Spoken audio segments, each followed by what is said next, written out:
Yangi ev remontdan chiqqan, yo'l yuzida joylashgan 3 xonali uyimizga keldik.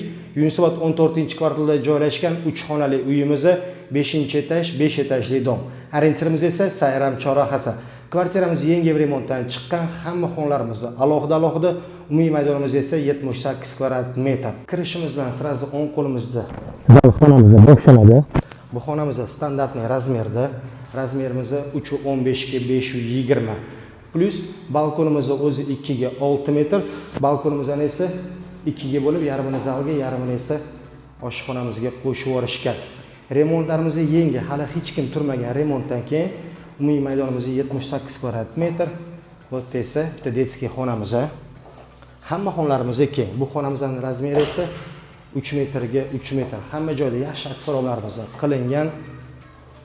Bu esa mana spanli xonamiz. Bu xonamizning razmeri esa 3 metrga salkam 4 metr. Sanuzellarimiz razzenli. Kladovkamizdan olib tashlashgan hisobiga oshxonamizdan o'tiradigan joyini kengaytirib qo'yishgan. Bu esa mana hojatxonamiz. Bu esa mana oshxonamizdan balkonga chiqarib o'tdi, bemalol o'tiradigan joy qilib qo'yishgan. Televizorlar qo'yib, yoki mebellar qo'ysalar juda ham chiroyli. Domimiz yo'l yuzida joylashgan, lokatsiyamiz ham juda ham yaxshi. Bu esa mana balkonimiz 2 ga 3.